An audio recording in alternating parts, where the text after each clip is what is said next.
महोदय, माननीय प्रबंधन निर्देशिका महोदया, आदरणीय प्रशासन निर्देशिका महोदया, सम्मानित प्रधानाचार्य महोदय, आदरणीय उप प्रधानाचार्य महोदय, मेरे सभी आदरणीय गुरुजन तथा मेरे अनुज तथा अग्रज साथियों, आप सभी को मेरा सादर प्रणाम और तथा हार्दिक दिवस तथा स्वतंत्रता दिवस की हार्दिक शुभकामनाएं। आज मैं गुरुकुल एकेडमी के इस पावन प्रांगण में केवल एक राष्ट्र पर्व मनाने के लिए एकत्रित नहीं हुए हैं, बल्कि उन अनगिनत ज्ञात अज्ञात वीरों को स्मरण करने के लिए एकत्रित हुए हैं, जिनके बलिदान ने हमें स्वतंत्र आकाश में सांस लेने का अधिकार दिया।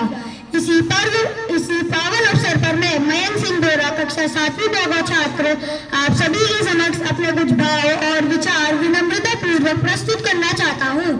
आज मैं आप सबसे केवल सुनने का आग्रह नहीं करता, मैं आपसे इतिहास को महसूस करने का आग्रह करता हूँ।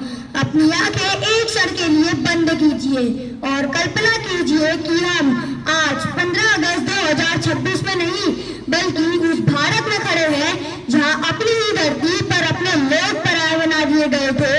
खेत हमारे थे पर फसलें हमारी नहीं थी, नदियाँ हमारी थी पर उसका जल भी पराधीनता की कड़वाहट से बहता था। हमारी भाषा का अपमान होता था, हमारी संस्कृति को पिछड़ा कहा जाता था और हमारी मेहनत किसी और के वैभव की सीढ़ी बना दी गई थी। कितनी विचित्र विडंबना थी। धरती हमारी, आकाश हमारा, हवा हमारी, पर निर्णय किसी और का। अपनी ही मातृभूमि पर सर झुकाकर चलना पड़ता था।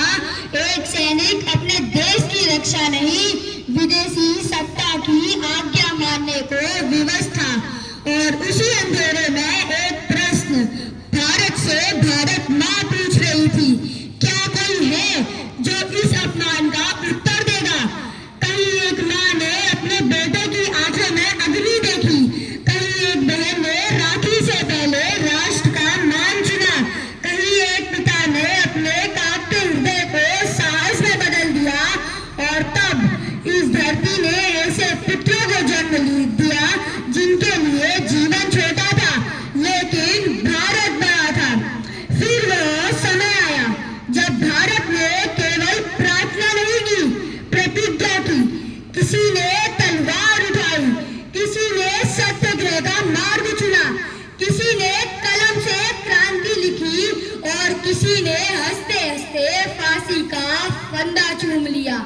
लेकिन साथियों, भारत का संघर्ष केवल अंग्रेजों से नहीं था, भारत का संघर्ष उस विचार से था जो मनुष्य को मनुष्य से बांटना चाहता था।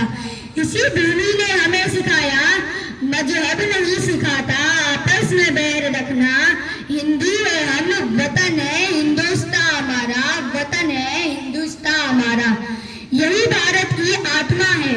यहाँ मंदिरों की घंटियां भी गूंजती है, मस्जिद की आजान भी, गुरुद्वारे की बाड़ी भी सुनाई देती है और गिरजाघर की प्रार्थना भी।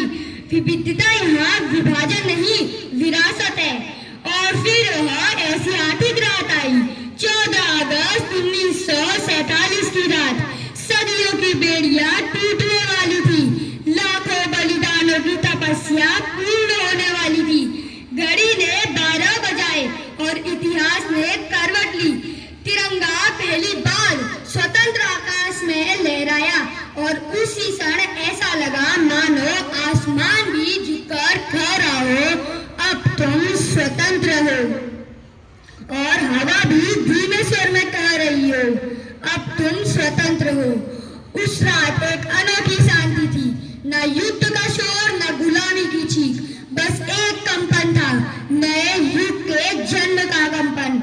और उस क्षण एक गीत सा वातावरण बन गया, मानो धरती स्वयं गा रही हो, सारे जहां से अच्छा हिंदुस्तान हमारा।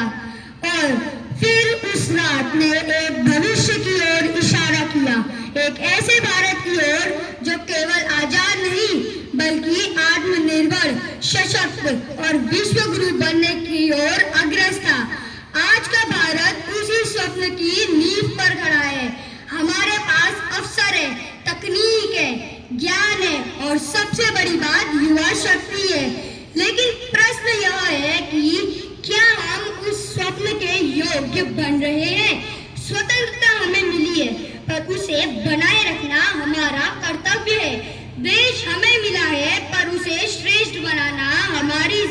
जिम्मेदारी है।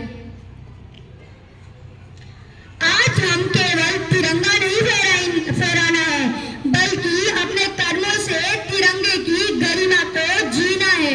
हमें ऐसा भारत बनाना है जहाँ कोई भूखा ना सोए, कोई अशिक्षित ना रहे और हर व्यक्ति के तन में वस्त्र हो, कोई अन्याय से ना डरे और हर व्यक्ति कह सके मैं भारतीय हूँ। आइए आज हम सब मिलकर एक संकल्प ले, हम नफरत की भाषा नहीं बोलेंगे, हम भेदभाव की दीवार नहीं खड़ी करेंगे, हम धर्म से पहले मानवता और मानवता से पहले राष्ट्र हित को रखेंगे। हम ऐसा भारत बनाएंगे जहाँ किसी की पहचान उसके मजहब से नहीं उसके चरित्र से हो, जहाँ किसी की ऊंचाई उसके पद से नहीं उसके कर्मों से मापी जाए। और अंत में मैं आप सबसे निवेदन करता हूँ, जब भी तिरंगा लहराए केवल सलाम मत कीजिए, एक क्षण के लिए उन अनगिनत चेहरों को याद कीजिए जिनके नाम इतिहास में नहीं लिखे गए, लेकिन जिनके बलिदान से इतिहास लिखा गया। आइए उन ज्ञात अज्ञात अमर बलिदानों को नमन करें। वंदे वंदे